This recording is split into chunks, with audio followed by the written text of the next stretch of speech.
the harvest.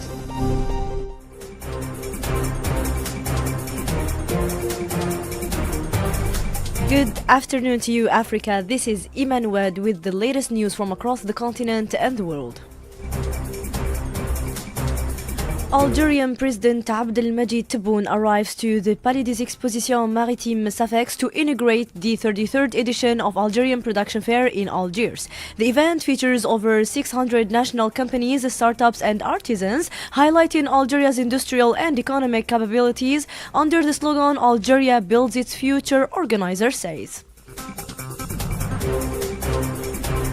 50 years after Morocco's occupation of Western Sahara, the Sahrawi people continue to deny their right to self-determination, facing human rights abuses, forced displacement and exploitation of natural resources, according to a joint statement by international human rights organizations. The UN, EU and African Union are urged to hold Morocco accountable, provide humanitarian aid, enforce international law and recognize the Polisario Front as the Sahrawi people's legitimate representative. Staying in the same context, in Agadir, Morocco, two Sahrawi students, Salah ad-Din Saber and Brahim Bayit, were sentenced to 8 months in prison by Moroccan occupation court. The verdict, reported by the Sahrawi human rights groups, highlights ongoing repression of Sahrawi activists under Moroccan rule in Western Sahara.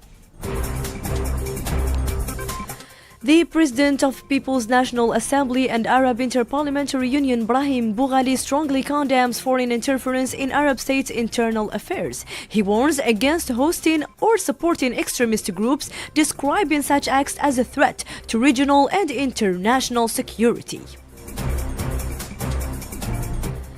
The African Union Peace and Security Council, chaired by Côte d'Ivoire, held a special session to discuss the worsening political security and the humanitarian situation in Sudan, seeking practical solutions to restore stability and ease civilian suffering. Members discussed practical solutions, possible field visits, and on a summit in Sudan, while condemning crimes against civilians and calling for accountability and human access. More details on the topic with Amira Dikhili.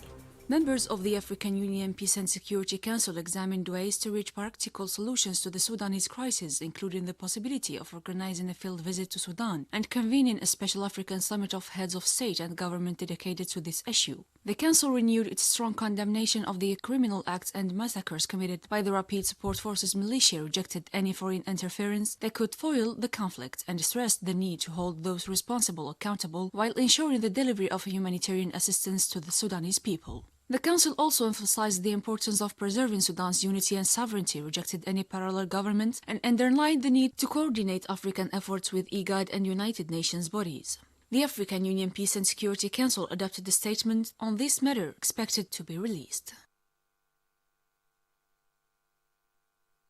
World Migrants Day comes as Africa faces a sharp rise. Egyptian President Abdel Fattah al-Sisi receives the Sudan Sovereign Council Chairman Abdel Fattah al-Burhan in Cairo today on the same topic. Talks focus on ways to resolve the Sudanese crisis and strengthen bilateral cooperation. Cairo reiterates its support for the Sudan's unity, sovereignty, and territorial integrity.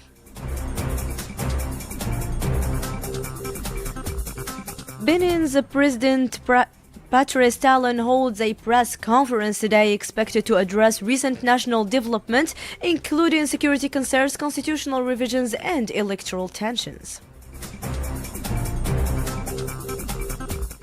Every year on December 18th, the world observes International Migrants Day, an event established by United Nations General Assembly on December 4th, 2000. The day draws attention to the growing numbers of migrants worldwide, including increasing brain drain from the African continent.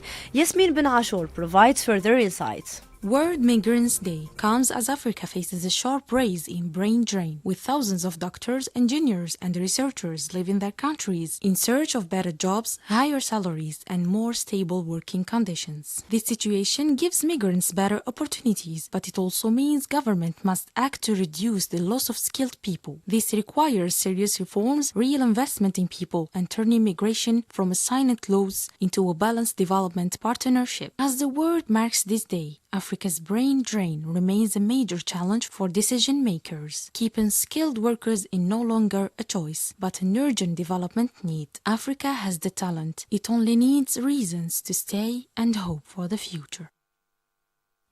This year